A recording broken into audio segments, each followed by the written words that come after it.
The late afternoon air around Lake Union carried that familiar Seattle dampness, soft, cool, and clinging gently to the skin. Guests moved in pairs and small groups toward the entrance of the waterfront venue, the low hum of conversation blending with the subtle lap of water against the docks. Under delicate string lights, already flickering on despite the daylight, Naomi Bennett stood beside Andrew, adjusting the thin strap of her dress as she tried to steady the excitement and nerves running through her. Andrew seemed wound a little too tight.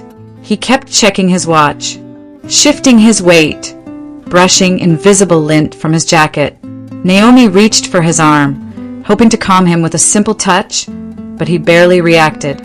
His jaw was set, his eyes unfocused, as though he were having an entire argument inside his own head. "Hey," she whispered, offering a small smile. "We're okay. It's just nerves." But instead of softening, he exhaled sharply through his nose. "It's just my mom keeps saying people might talk," he muttered, his voice low but not low enough. "About your past, your, background." Naomi froze. "My background?" Andrew winced, realizing the words had escaped too quickly.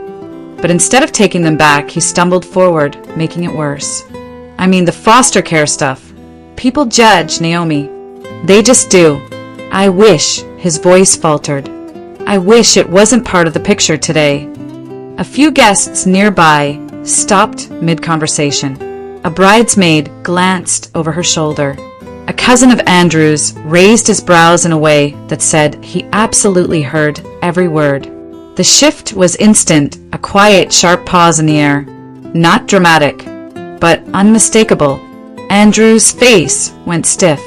"Let's just forget it," he murmured quickly, already turning toward the doors, as if walking fast enough could erase what he'd said. But the damage had already landed.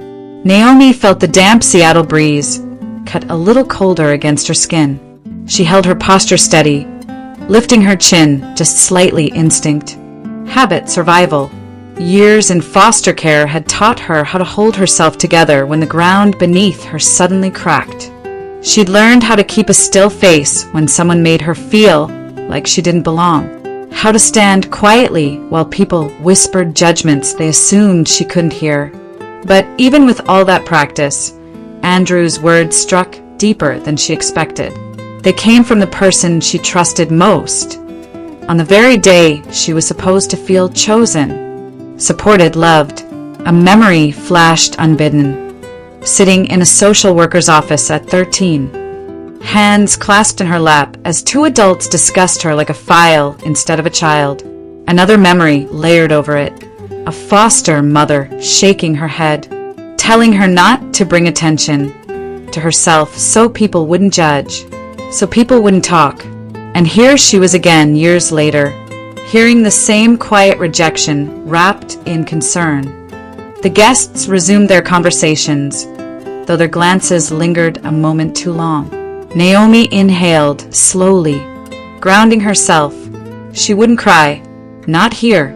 Not now. Still, beneath the surface, something subtle but unmistakable loosened. The first small thread of doubt pulling gently at the edges of her perfect day. Just as the unsettled silence around the entrance began to thin, the sound of a powerful engine rolled softly down the driveway. Conversations quieted, heads turned. A long white limousine, polished to a mirror shine, glided up to the curb with a kind of effortless elegance that didn't just arrive, but announced itself. It was the kind of car that didn't belong to anyone in the Collins family. Everyone knew that immediately. The chauffeur stepped out, tall and composed in a black suit and cap. Without hesitation, he walked directly toward Naomi, stopping just a respectful distance away. His voice was calm, professional. "Excuse me," he said. "Are you Naomi Bennett?" A murmur rippled through the nearby guests. Someone whispered, "Who sent the limo?" Another leaned in closer, eyes widening with speculation. Naomi blinked, momentarily forgetting how to respond. "Yes, I'm Naomi." The chauffeur offered a courteous nod and stepped aside, revealing a second man emerging from the limousine. He was in his mid-50s, sharp suit, polished shoes, and the quiet confidence of someone used to walking into boardrooms and being listened to. He approached with a warm, reserved smile. "Miss Bennet, good afternoon. My name is Richard Lawson. I'm here on behalf of Mrs. Eleanor Whitmore." The whispering intensified, spreading like a small electrical buzz among the guests. Victoria Collins, Andrew's mother, was the first to speak aloud. Her tone was wrapped in polite surprise, but the edge beneath it was unmistakable. "Mrs. Whitmore? That Whitmore." She let out a thin, performative laugh. "My goodness, Naomi, you certainly keep interesting company. Who would have thought?" Harold Collins, standing beside her, gave Naomi a slow, searching look. Not hostile, but full of calculation, like he was trying to rearrange everything he thought he knew about her. Andrew stepped forward, discomfort flickering across his face. "There must be a mistake. We didn't request a limo." Richard maintained his professional composure. This was a personal request from Mrs. Whitmore. She insisted that Miss Bennet be provided transportation befitting the significance of the day. Naomi stared at him, her heartbeat suddenly loud in her ears. I don't know her," she said carefully. "I've never met anyone named Eleanor Whitmore." Richard smiled gently, as if he expected that answer. "She anticipated you might say that. But I assure you, Miss Bennet, the instructions were very clear."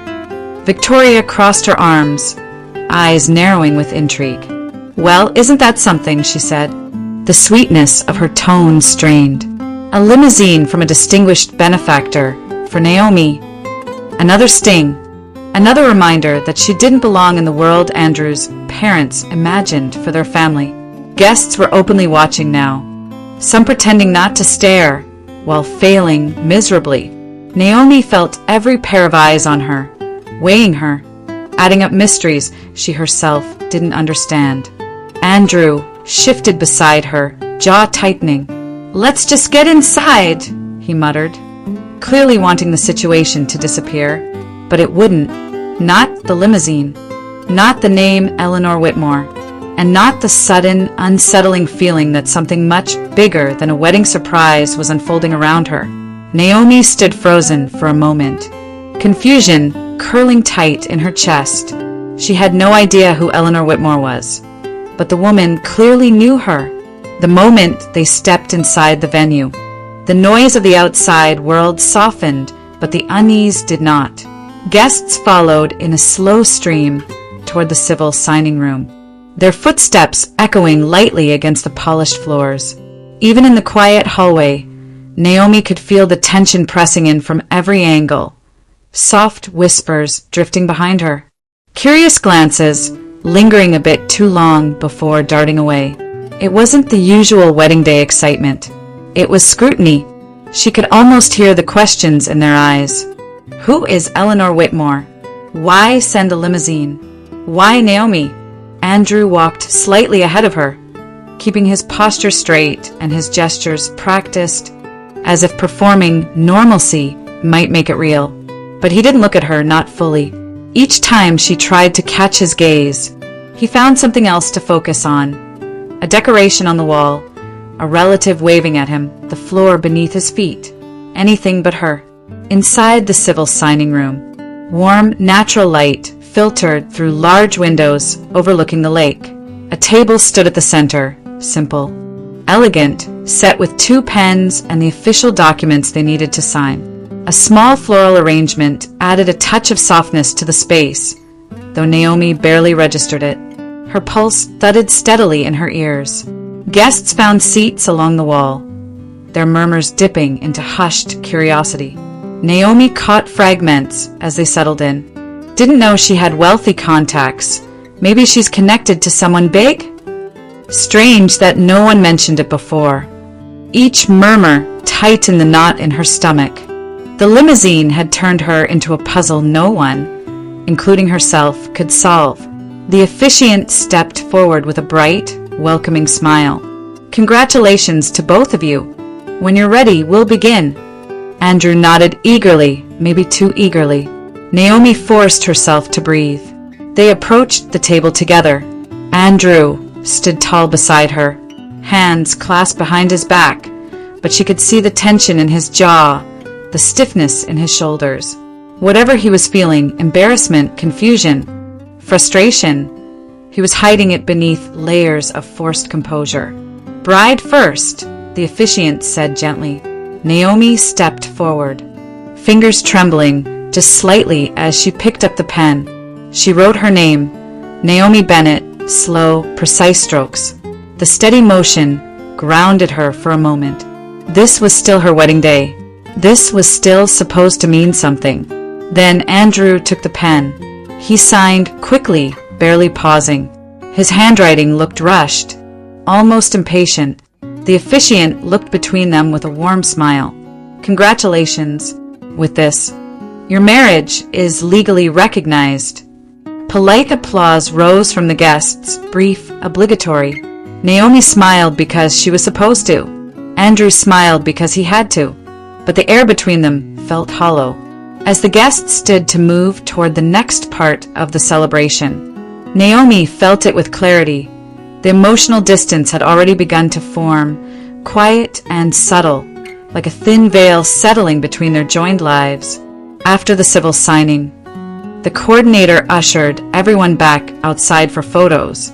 The air had grown cooler, carrying that faint Seattle mist that settled lightly on hair and shoulders, but never quite turned into rain. The photographer seemed almost energized by it, clapping her hands as she positioned the newlyweds near the white limousine. "Perfect light," she said brightly. "Stay close. Tilt your chin a little. Yes, right there." Naomi leaned into Andrew, and for a moment the world shrank to the click of the camera shutter. Kisses on the cheek, hands briefly intertwined, the brush of shoulders, soft glances that looked effortless through a lens. On camera, they were picture perfect, radiant, synchronized, almost cinematic. Even Naomi felt the illusion pulling her in for several seconds. But illusions didn't last long today. When the photographer paused to check her shots, Jessica stepped quickly to Naomi's side, looping her arm around her waist with her characteristic protective energy.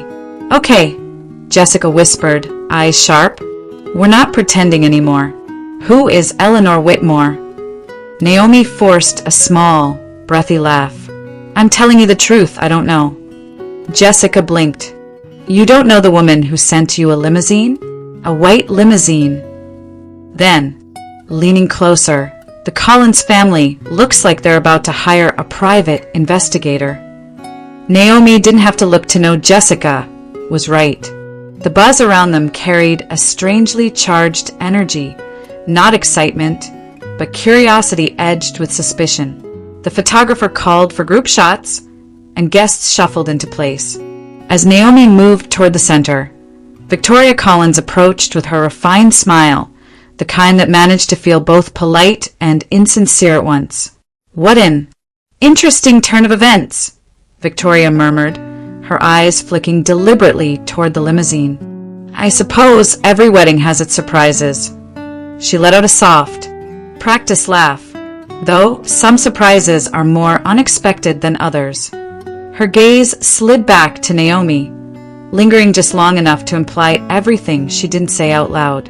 Harold Collins stood a few steps behind her, arms crossed, expression unreadable. But his silence was heavy, less mocking than Victoria's, more analytical, as if he were carefully re-evaluating Naomi's entire presence in their family. Andrew shifted uncomfortably beside Naomi, adjusting his tie for the third time. "Mom, please," he muttered, trying to rein in the situation. Victoria didn't budge. "I'm simply making an observation. After all, we do like to know the people joining our family." Another pointed remark, another sting cloaked in etiquette. The photographer lifted her camera again. "Everyone smile." They smiled. Cameras flashed. But beneath the polished image, the elegant dress, Andrew's suit, the glittering limousine in the background, Naomi felt something else pulsing beneath the surface. pressure, subtle but relentless, growing with each glance, each whisper, each sideways question. As the next round of photos began, Naomi understood something clearly. Today wasn't just a celebration. It was a test, one she hadn't expected, and wasn't sure she was prepared to face. The reception hall along Lake Union shimmered softly as Naomi and Andrew stepped inside. Warm light from crystal chandeliers cascaded across the room, casting delicate reflections on the polished floor. The space was elegant in an understated, carefully curated way. White linen, soft gold accents, eucalyptus woven into centerpieces, candles flickering gently at each table. At the far end of the room stood a towering wedding cake, its 3 tiers decorated with intricate sugar flowers that looked almost real. It was beautiful, exactly the kind of atmosphere Naomi had once dreamed of. Guests were already making their way toward their assigned tables, guided by the coordinator and 2 assistants dressed in dark navy. Family members clustered near the front, friends filled in tables along the sides, and co-workers, mostly Andrew's, took seats closer to the windows overlooking the lake. Conversation floated through the room, light and expectant, but Naomi could still sense the undercurrent beneath it. The limousine had become a quiet thread weaving through nearly every whispered exchange. Andrew pulled out Naomi's chair at the sweetheart table placed on a small raised platform. She smiled at him, soft, unsure, and he returned the gesture, but it didn't quite reach his eyes. They sat close, yet Naomi felt a faint, expanding distance between them, like a small drift of air that hadn't been there days ago. Across the room, Victoria and Harold took their seats at the family table, both offering polite nods toward the couple. Harold's expression was thoughtful, calculating, while Victoria's was a mixture of performed enthusiasm and something sharper beneath it. Naomi tried to look away before the tension could settle any deeper into her chest. Event staff hurried around the space, making final adjustments before the program began. One fixed the angle of a spotlight. Another checked the sound system. The band tuned their instruments softly near the back. The MC tested the microphone. A gentle tap, a low hum, then a crisp, "Good evening, everyone." Naomi watched the room bustle around her, trying to anchor herself in the moment.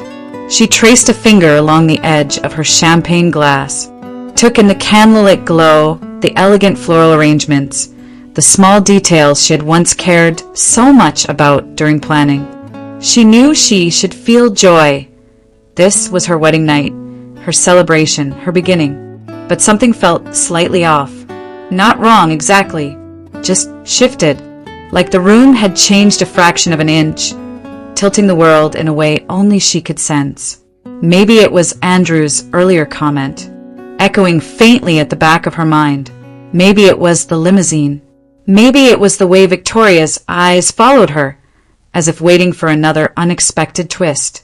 The MC raised his voice, cheerful and confident. "Ladies and gentlemen, if everyone can settle into their seats, we're ready to begin tonight's celebration." Guests clapped lightly, the room settling into anticipation. Naomi breathed in slowly. The night stretched ahead, beautiful, glittering, full of possibility, but she couldn't shake the sense that beneath all the sparkle, something unseen was quietly unfolding, something she wasn't prepared for. The first gentle tap of the microphone cut through the murmur of the room. "Good evening, everyone," the MC announced, his voice warm and polished.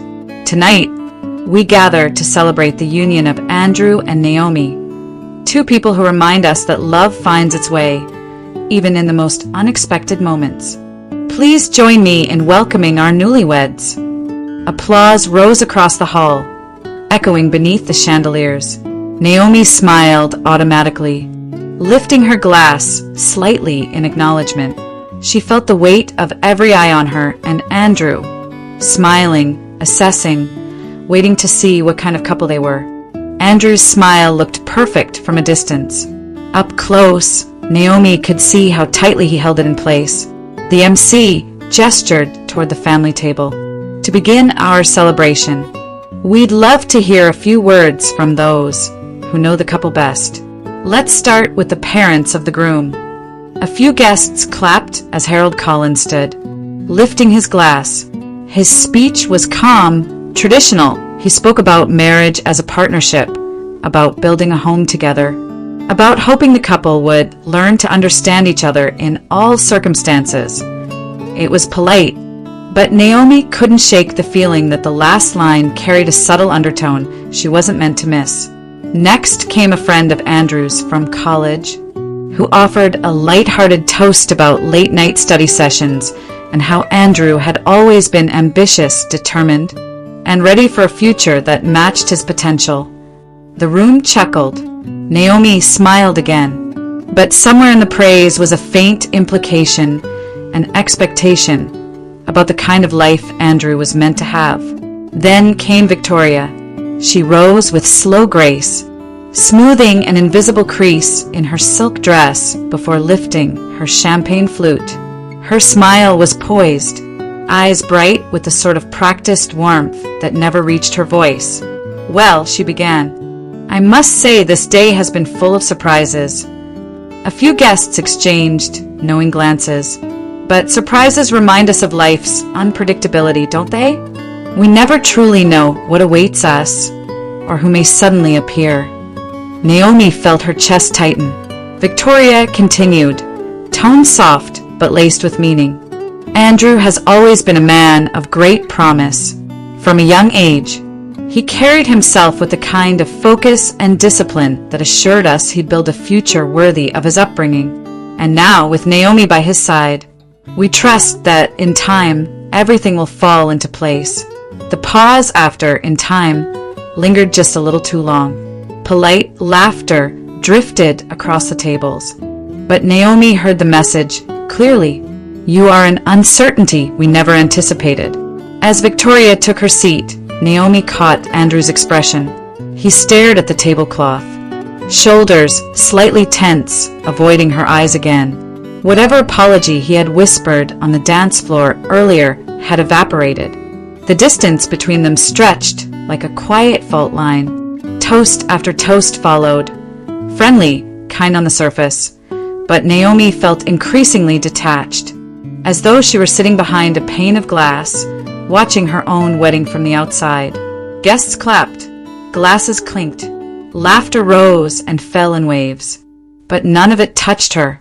She sat beside her new husband, surrounded by friends, family, and celebration, and yet for the first time that night she felt profoundly alone. The lights dimmed just slightly as the band shifted into place. A soft melody drifted across the room. Gentle piano, warm strings, the kind of romantic music chosen to melt tension, not expose it.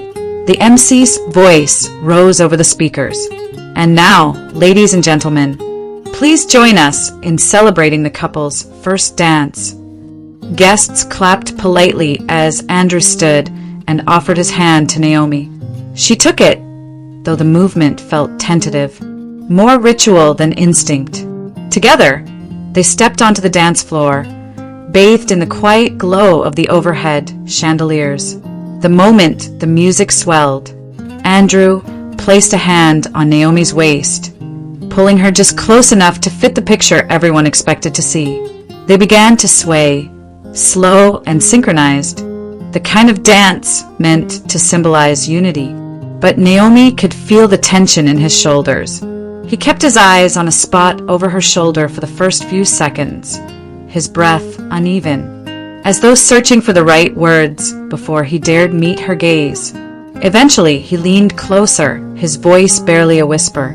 "I'm sorry about earlier." Naomi inhaled, waiting for something more, for clarity, for remorse, for an explanation that would anchor the apology in something real. Instead, Andrew exhaled shakily, eyes flickering away again. I was nervous," he muttered. "Everything's happening so fast. I didn't mean to make you feel bad." It was the kind of apology made in passing soft, vague, incomplete. Enough to acknowledge the surface of the hurt, but not deep enough to reach its root. Naomi swallowed the ache rising in her chest. "It's okay," she said quietly, though she wasn't sure she believed it. Around them, guests watched with warm smiles, phones raised to capture the moment.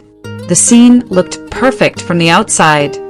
Two newlyweds gliding gracefully across the floor, her hand resting lightly against his shoulder, his fingers brushing the small of her back.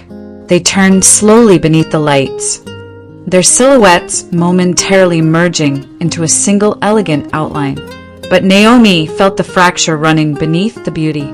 Andrew's grip tightened occasionally, not in affection, but in tension. Each time the limousine or his mother's remarks flashed through his mind, Naomi could sense him withdrawing inward, even as they danced inches apart. His apology floated between them like a thin veil, not enough to bridge the gap, not enough to tear it open either. The chorus lifted, the dance slowed, and for a few brief seconds, they rested their foreheads nearly together, as though the moment might heal what had been bruised. But the connection didn't fully land. When the music faded and the guests applauded, Naomi stepped back with a practiced smile, feeling the weight of eyes and expectations settle again. It was a beautiful dance, soft, elegant, dreamlike, and yet, beneath every step, something quiet and fragile had already begun to crack. The moment the first dance ended and the band eased into a livelier rhythm, guests began to drift from their tables, toward the bar, toward the dessert display, toward each other. The atmosphere lightened, but the undercurrent Naomi had been feeling all evening only seemed to sharpen. Everywhere she turned, conversations seemed to hush when she approached, then resume the moment she stepped away. She didn't need to hear full sentences to know what they were about. The limousine had become the center of gravity in the room. Near the bar, two of Andrew's former co-workers stood with glasses of wine, speaking in lowered voices. "I'm telling you, nobody sends a car like that for no reason." "So what? She's secretly rich." Or connected. Someone with that kind of power doesn't just appear out of nowhere. At a nearby table, a woman leaned toward her husband, her tone sharp with curiosity. "Eleanor Whitmore. Isn't that the family that owns half the waterfront development projects?" The husband nodded slowly. "Old money. Generational. If that woman sent a limo, she must know the bride personally." "But Naomi never mentioned anyone like that," the woman pressed. "Which is odd, don't you think?" Odd. Suspicious. Unlikely. Naomi could almost hear the unspoken adjectives. She walked past another small group, distant relatives of Andrew's, just in time to catch a fragment. If she really had those kinds of connections, why didn't she say something? Maybe she's playing it humble. Or maybe she's not who we think she is. The word snagged at Naomi like small thorns. Jessica tried to keep things light, staying close to her side whenever she could. At one point, she leaned over and whispered, "Ignore them. Half these people are bored and need something to talk about." But Naomi wasn't sure she could ignore it. Not when each passing remark seemed to peel away another layer of the fragile confidence she'd built for herself. She had fought her whole life not to be defined by her past. Yet here she was again, reduced to speculation, rumor, suspicion because of one mysterious limousine tied to a woman she didn't even know. The class divide pressed in sharply, painfully. Andrew came from a world filled with stability, lineage, expectations. Naomi came from a world where last names changed with every foster placement and nothing stayed the same for long. She had spent years learning how to stand firmly in both worlds, but tonight made her feel as though she were balancing on the thinnest edge between them. At one point, near the dessert table, she overheard a particularly cutting whisper. Maybe that's why Andrew married her. If she has someone powerful backing her, her breath caught. She stepped away before hearing the rest, feeling the room tilt again beneath her feet. The chandeliers glowed warmly overhead. The music played. Laughter rose and fell. But Naomi felt none of it. Instead, she felt the younger version of herself. The girl sitting quietly in a foster home, listening to adults decide who she was without ever knowing her. Tonight felt exactly like that. Only now, the room was filled with crystal glasses and evening dresses, and she was supposed to smile through it as the evening wore on. The energy inside the reception hall softened into a warm, tired glow. Guests began gathering their coats, finishing the last of their champagne and offering parting hugs. The band shifted into quieter melodies, and the staff started to clear empty glasses from tables. Naomi smiled through each goodbye, accepting congratulations that felt both kind and strangely distant. "You two looked beautiful tonight," someone said. "Wishing you a lifetime of happiness," said another. "You must be exhausted. Enjoy your first night as a married couple." Naomi nodded, hugged, thanked, and smiled until her cheeks ached. She could feel the kindness in the words, but beneath it all lingered the lingering buzz of curiosity that had hummed through the evening. Even now, some guests seemed to cast one last glance toward the entrance, maybe hoping to see the limousine again, maybe still wondering who Eleanor Whitmore was. As if on cue, Richard Lawson appeared near the doorway, composed as ever. His presence alone seemed to reignite the murmurs. He approached with a polite nod toward the couple. "Mr. and Mrs. Collins," he said smoothly. "Your car is ready whenever you are." Andrew stiffened. Naomi caught the subtle clench of his jaw. He forced a tight smile in return. "Thank you," he said, though his voice lacked warmth. Richard didn't seem bothered. "Mrs. Whitmore sends her heartfelt congratulations and wishes the two of you a peaceful evening," he added. Naomi felt a flutter of confusion again, mixed with something she couldn't name. Gratitude? Curiosity? Unease? Andrew simply nodded. "We appreciate it." Outside, the night air was cool, carrying the faint scent of the lake. The limousine's interior glowed softly. Its open door, like an invitation, wrapped in luxury Naomi had never imagined she'd step into on her wedding night. Andrew placed a hand at the small of her back as they slid inside. Gentle, familiar, but not entirely present. The door shut with a muted thump, sealing them in from the world. Inside, the car was quiet, almost too quiet. Naomi smoothed the skirt of her dress, her gaze catching Andrew's reflection in the tinted window. He sat with his hands clasped, posture stiff, eyes fixed ahead. "Are you okay?" she asked softly. "Yeah," he said quickly. Too quickly. Just a long day. She wanted to believe that, wanted to pretend the distance between them was simply exhaustion. She reached for his hand, and after a small hesitation, he took hers. His fingers felt warm, familiar, but the connection didn't settle the way it usually did. Something remained unspoken in the space between their palms, in the shallow breath he let out, in the tension lining his shoulders. The limousine pulled up to their Fremont apartment, lights glowing softly from the street lamps. As they stepped out, Naomi held onto Andrew's arm, trying to anchor the moment.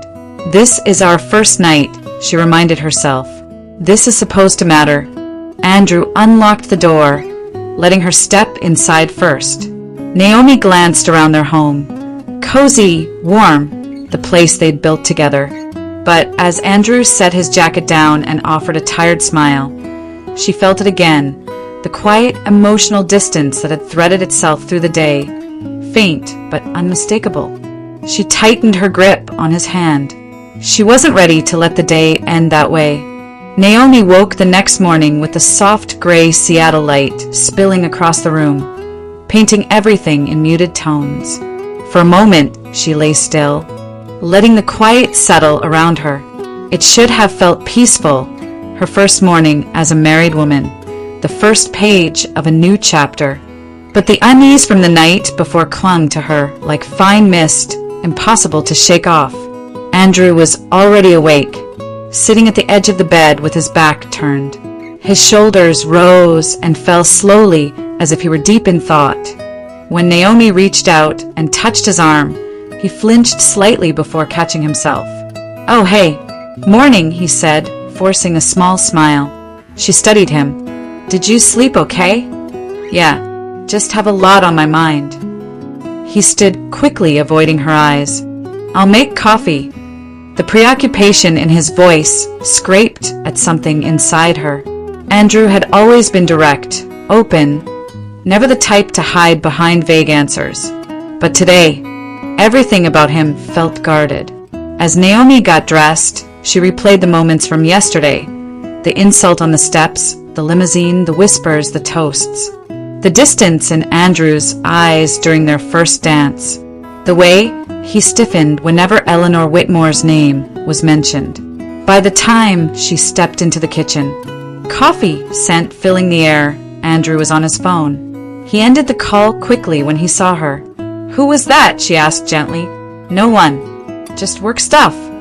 His answer came too fast, too flat. She didn't push. Not yet.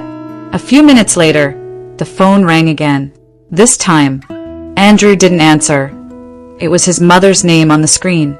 After a long exhale, he handed the phone to Naomi. "She wants to talk to you." Naomi hesitated, then pressed the phone to her ear. "Hi, Victoria." Victoria's voice flowed through the line, sweet but edged with intention. "Naomi, dear, I just wanted to check in after yesterday. The wedding was lovely, wasn't it?" "It was," Naomi replied cautiously.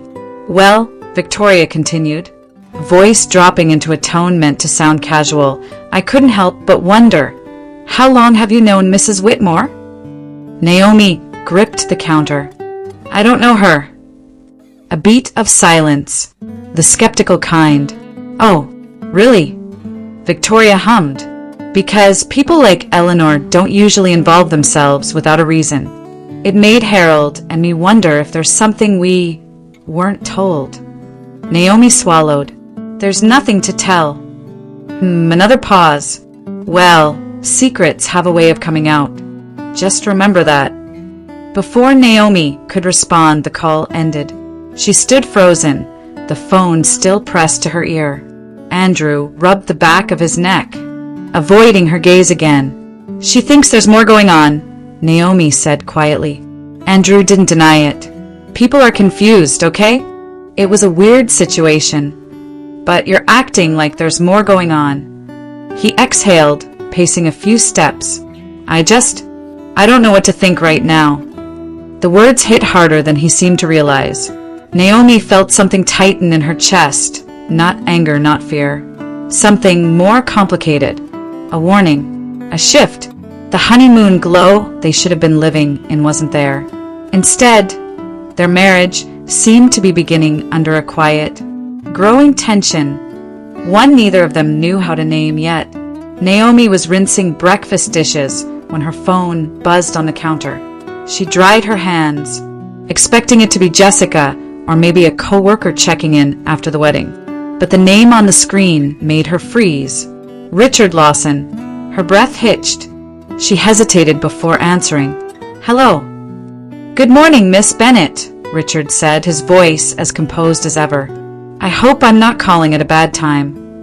"No, it's fine," she replied, though her pulse had quickened. "Is everything okay?" Richard paused, as though choosing his words carefully. "Mrs. Whitmore has requested a private meeting with you. At your convenience, of course." Naomi gripped the edge of the counter. "With me? Why?" "She feels it would be better discussed in person," Richard said gently. "She asked me to reach out and arrange a time." Confusion washed over Naomi, heavy and disorienting. She had barely slept, her mind still tangled from Victoria's veiled interrogation and Andrew's distant behavior. Now this, another step deeper into a mystery she hadn't asked to be part of. Before she could respond, Andrew walked into the kitchen, mug in hand. He mouthed, "Who is it?" Naomi hesitated, then answered softly, "It's Richard." Andrew's expression tightened immediately. Richard continued on the line, unaware of the tension thickening in the room. Mrs. Whitmore is free this afternoon or tomorrow morning, whichever works best for you. Naomi exhaled slowly. Can I call you back in a few minutes? Of course. Take your time, Miss Bennet. She hung up. Andrew set his mug down with a sharper clink than necessary. Why is he calling you? He said Eleanor Whitmore wants to meet me. Andrew blinked, then scoffed. Why? You don't even know her. I know, Naomi said, voice low. I told him that. Andrew paced a small circle around the kitchen island. This doesn't make sense. She shows up out of nowhere, sends a limousine, interrupts our wedding day, and now she wants a private meeting. He shook his head. It's weird. I agree, but don't you want to know why? He didn't answer. His jaw tensed, his shoulders rising as though holding something back. Andrew, are you upset? I'm not upset, he said too quickly. He stopped, searching for a neutral expression and not finding one. It feels like she's inserting herself into our marriage, into our life. Naomi hesitated. Maybe she knew my mother. Maybe it's something from the past. That's what scares me, Andrew muttered under his breath, but loud enough that she heard it. Jealousy flickered in his expression. Not romantic jealousy, but something tangled in pride and insecurity. The feeling that another person, especially someone powerful, had access to a part of Naomi he didn't understand. Naomi stepped closer. What do you want me to do? Andrew didn't look at her. I don't know. For the first time since the wedding, Naomi felt a strange clarity. This meeting wasn't optional. It was a turning point, one she needed to walk toward, even if she was afraid of what waited on the other side. She picked up her phone. I'm going, she said quietly. I need answers. And though Andrew didn't argue, the tension in his silence said everything he didn't. The cafe sat tucked beneath a canopy of late summer trees in Queen, and its windows fogged slightly from the warmth inside. Naomi stood outside for a long moment before entering, her hand resting on the door handle as she gathered her breath. She felt exposed, unsteady, caught between fear and a strange pull she didn't fully understand. Curiosity mixed with caution, hope tangled with dread. When she finally stepped inside, the soft clink of porcelain cups and low hum of conversation greeted her. The air smelled of cinnamon and freshly ground coffee. It was calm, intimate, far removed from the tension of the wedding and the silent pressure simmering in her apartment. At a corner table near the window sat a woman with snow-white hair, neatly styled, wearing a charcoal gray coat with a silk scarf draped elegantly around her neck. She looked up the moment Naomi approached. Her eyes, pale blue and strikingly gentle, warmed with recognition Naomi didn't understand. Naomi, she said softly, rising to her feet with surprising grace. Thank you for coming. Naomi nodded, her voice momentarily stuck. Mrs. Whitmore? Please, the woman said, reaching out to lightly touch Naomi's forearm. Call me Eleanor. Her touch was warm, unexpectedly warm. They sat. For several seconds, Eleanor simply studied Naomi, her gaze kind but searching, as though she were memorizing every detail of Naomi's face. You look so much like her, Eleanor murmured. Naomi's breath hitched. Like who? There was a pause, long enough to make Naomi's pulse pick up. Then Eleanor folded her hands neatly in her lap. Your mother. The world around them seemed to soften, the cafe noises fading into a gentle blur. You knew my mother? Naomi whispered. Eleanor nodded slowly. Many years ago, when she was younger than you are now, I cared for her very much. I tried to help her when she needed support. Her voice trembled ever so slightly, revealing an emotion she was trying to contain. Life, it doesn't always give us second chances, but sometimes, if we're lucky, it gives us a chance to try again with the people left behind. Naomi's heart pounded. Why didn't she ever mention you? Eleanor looked away toward the window, as though searching for a memory outside. Some stories are heavier than people realize. Some connections bring pain along with comfort. She inhaled, steadying herself. Your mother was proud, Naomi, and hurting. I respected her boundaries, even when I wished she'd let me do more. Naomi swallowed hard. Her throat felt tight. Her palms cold against the warm porcelain cup the waiter set down in front of her. What does this have to do with me? She asked. Eleanor reached into her purse and pulled out a small envelope, running her fingers gently over its surface before setting it aside. She didn't push it toward Naomi. She simply let it rest between them. There are things you should know, she said, but I need to confirm a few details first. I won't tell you half-truths, and I won't tell you anything until I am absolutely certain. Her eyes softened. You deserve clarity, not confusion. Naomi nodded, though her chest ached with the weight of unanswered questions. Is it bad? Whatever it is. Eleanor gave her a sad, almost tender smile. It's complicated, but not bad. Never bad. You were never anything to be ashamed of, Naomi. A lump formed in Naomi's throat. She looked down, blinking away the unexpected sting of tears. Will you tell me everything? She whispered. When the time is right, Eleanor replied. And soon.